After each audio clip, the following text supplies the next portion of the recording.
blogging, content creators. Let's podcast, let's have talk. So, what's the title of this video? Something about my boyfriend, right? Because I've been getting these spiritual downloads. So, here's how I feel, especially when I did the expectations video. So, a little bit about my boyfriend is known him since I was 15. Ever since I've known him, I knew he had a job. He always worked, and he was consistent, like a consistent worker. So I respected that. I like a man that has a job and people know he has a job. And throughout getting to know him, throughout the years, a lot of people respected him. His friends respected him, and like I knew Danny was always fresh, and Danny is a dresser. He likes to dress. Okay, he likes to buy Supreme. He likes to buy like designer clothes. He always has like nice shoes, so he affords his lifestyle, right? So I'm like, okay, I know that about him. And he's like a model. He likes to take photos. And I really like that about him. Because I'm similar, like I had a fashion business where I resold designer stuff. So there was similarity there. Like we both like nice things, but we can dress down as well, like basketball shorts, t-shirt, but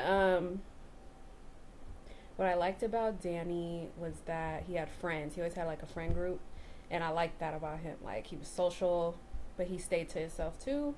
And then I know he came from a one-parent home, but he has a father, so he was close to his mom, but he was a man, like masculine man, and I liked that about him. I like that he took initiative to pursue me. Like that about him. And then I like the intense vibration that he gives me. Okay. Now, when I found out he had a kid, I wasn't, worried. I was just like, oh, he had a kid? Okay. And then I realized, like, dang, he's a real father. Like, yes, he takes care of the kid because he has it all on his Instagram. So if you have his Instagram, which is private, you have to follow him. He has a bunch of pictures of him at different places with his daughter too, taking his daughter places, restaurants. He's out and about, dressed up, So I'm like, yeah, he keeps up on Instagram. That's how he found me. But he likes nice cars, all that stuff. All that stuff costs money, guys. To have a kid costs money. Take care of a child costs money. She's 17 now, so he's been an active father for 17 years in her life. So I know Danny to be like the type that will pay full price for stuff. Me, I'm different. I will find the deal. You get what I'm saying? I'm good with that. That was my lane. That was my business. I was always finding like high-end designer stuff for less. You get what I'm saying? So he came to me one time when we were dating, and he was about to buy some Dior slides from me. And he was like, these are the Dior slides that I want. He was like, find them for me. Do you have them? And I was like, yeah, I have a plug. So I was sending him pictures of like the prices and where I can get them from. He was about to buy them. But I didn't like them. There was these like popular Dior slides. And they're like expensive, whatever. But anyways, long story short, never looked at him for a handout, but when he started dating me, he offered, to spend money on me, and I didn't take advantage of it. I just was like, okay. I had to go sell a Burberry bag like an hour away to this lady, and I was like, you can drive me there.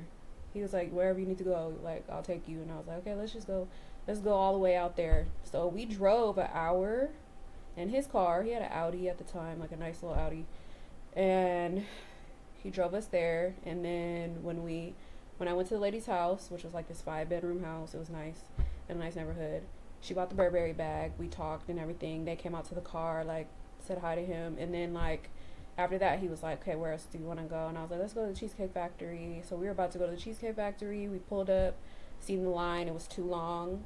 And we were like, And then we went to this other like bar, and it was like a cowboy bar. And it was like we walked in, walked out. And then we ended up going all the way back home, like to where we lived. And then we went to this restaurant. And it was this cool restaurant. We sat on the patio, and we just chilled there for like 1 to 2 hours, talked, had drinks. And that's when we kind of like started to talk and got to know each other. And then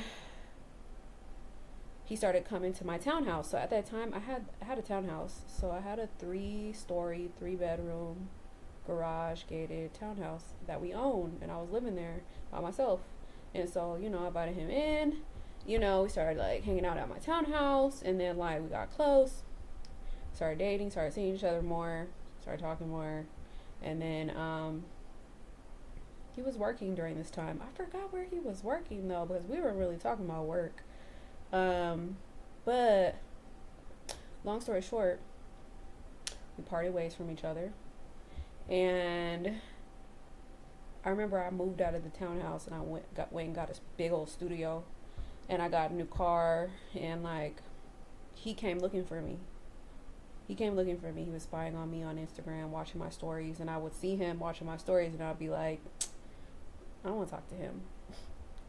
Purposely, like, you know. And then I like started talking to somebody else, and then I felt fresh because I was like, I'm in a new place, and you know, like things were changing, and it was just like, anyways, long story short, I was working out as well, working too. So long story short, what happened was, over that period of time, 3-4 years, we both grew, you know. And he's working, of course, he always works.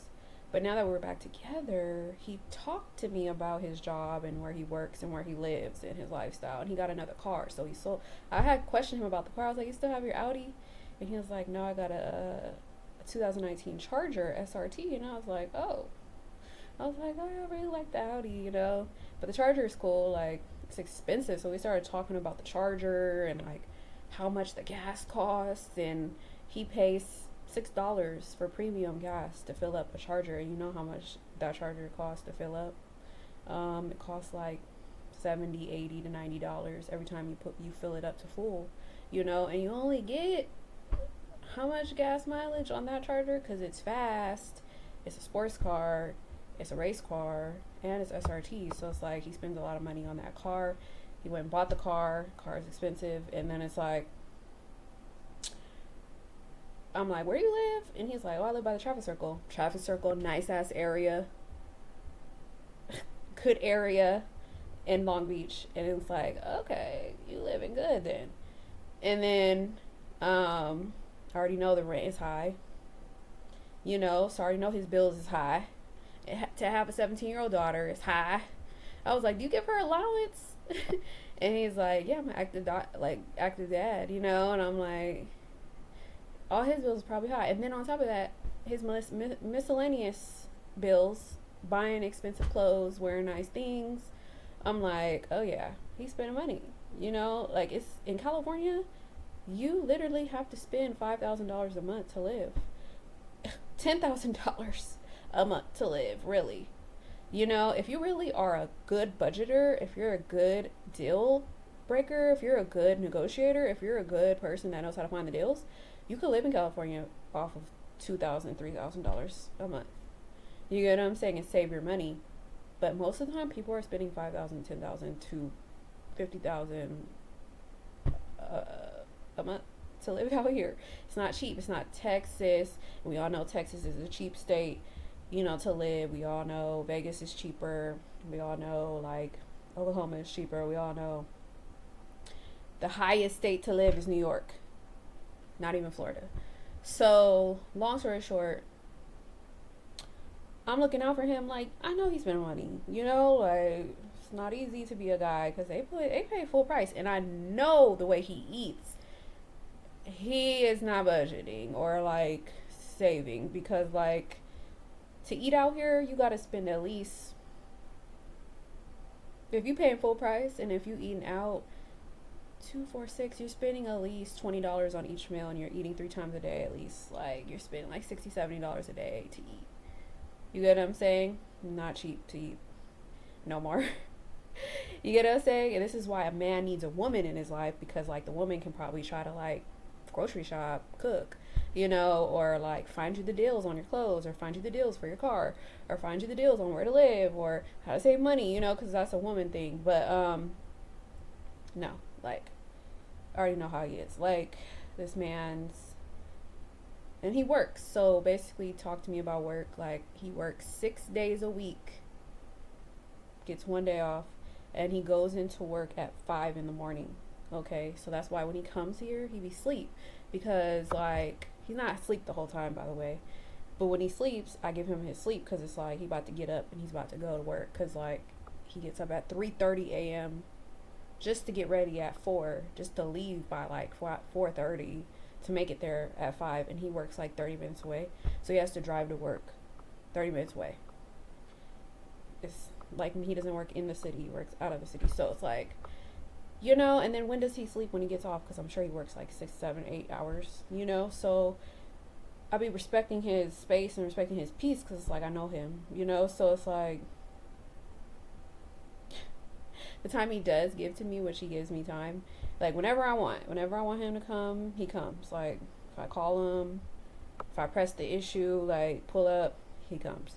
So when he does give me his time, I'll be very like, don't want to waste it, so long story short, I respect a man who has his own, he's independent, and he's been doing his thing for a long time, and I respect the fact that he works. So I'm like, I'm not gonna mess that up, like that's your bread and butter, you have your own family, you have your own bills to take care of, respect, my dad taught me that, so parents taught me that.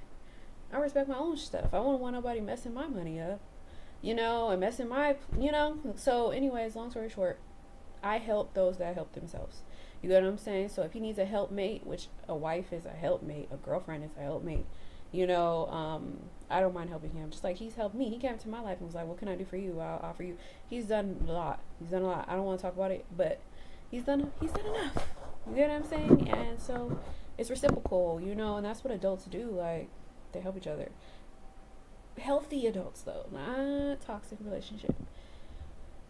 But yeah, like, there's no way you could be down bad in California, because only the down bad people are living in shelters, on Section 8, on welfare, struggling with kids, can't afford rent, can't afford mortgage. They're on those programs. They're getting rent relief. They're getting, pandemic relief, which I don't do any of that. So, like, I just work my ass off and save and work and save and work and save and work and save and work and save and work, and do creative stuff.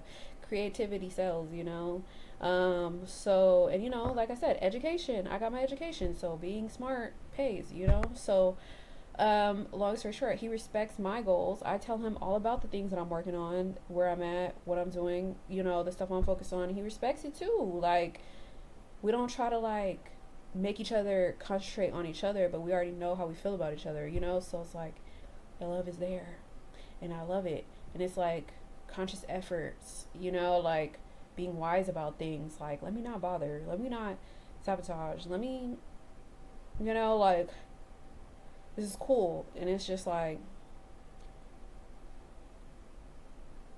I can't thank God enough. Thank God. Anyways, long story short, out here we have 3 classes. We have the poor people, we have the middle class, we have the rich and wealthy. Okay, most people are born into the rich and wealthy from generational wealth. You can build generational wealth, anybody can get to it. The middle class, people that work their ass off, work, have mortgages, live in nice neighborhoods, have houses, nice cars, but they work. You get what I'm saying? Probably wasn't handed down anything from family. Probably building their own generational wealth. The poor people, those are just the people that can't really work. The people that just kind of sit around and like expect the government to take care of them. Stuck in a bad cycle. Yeah, they have those people here. They have projects for those people. Okay, they have housing for those people. They help those people, and that's how good the United States is, or California is, because they got a lot of help from the government to help poor people. Anyways, we have a lot of homeless people now. That's the worst you can get, is being on Skid Row in a tent. Okay. Long story short, thank God that we are blessed with our own places and working and moving forward towards, building our own generational wealth, our own family. And as long as you have an able body to get up every day, there's no complaints like as to why you can't get a bag, or secure a bag. There's so many ways to secure a bag.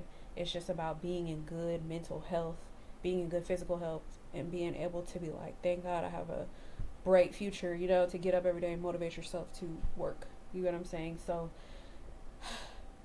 this is adulting, and this is amazing. It's a great feeling, and thank God. I love the spiritual side of this, because it's like, dang, our angels are really watching down on us and helping us thrive while we're alive. And till the day we die, we're gonna be working our ass off. So let's get to it, people out there. Now, if you live in a poor state, which like doesn't cost a lot to live, it's different. A slow state. Out here, it's hustle and bustle. And out there, somewhere in Carolina or Nashville or whatever, I don't know, somewhere where it's cheap to live, it's probably not as hustle and bustle. It's probably slower, and it's probably less going on. So it's like cheaper to live. So it's different, you know. And like a lot of people don't really want to move from California to another place. We want to stay here because of good weather. And it's like a bunch of shit to do. But if we were to just up and leave and go to a cheaper state, we can live good, you know. Like we could have big houses, big places, you know, be running our own businesses, work from home, whatever. And like we can get more bang for our buck. You get what I'm saying? So, and you can do that internationally too. If you were to move to like Thailand, you could have like a super luxury for like what you're paying right now in California for like something modern and regular. You could have like upscale luxury, you know. But who wants to really move to Thailand and like move all across the country? You know what I'm saying? But that's why you should travel, just to see things first, see it for yourself, and then be like, maybe one day, you know. But yeah, that's where we're headed right now. It's like all these thoughts. And see, I didn't really tell you my business like that. I didn't tell you too much. I didn't tell you too much about him. But I got to tell a blog story, you know what I'm saying, for content purposes, for inspiration, for entertainment. You know, but yeah, I gotta get you a good person. And don't forget about yourself in the process. Alright guys, peace.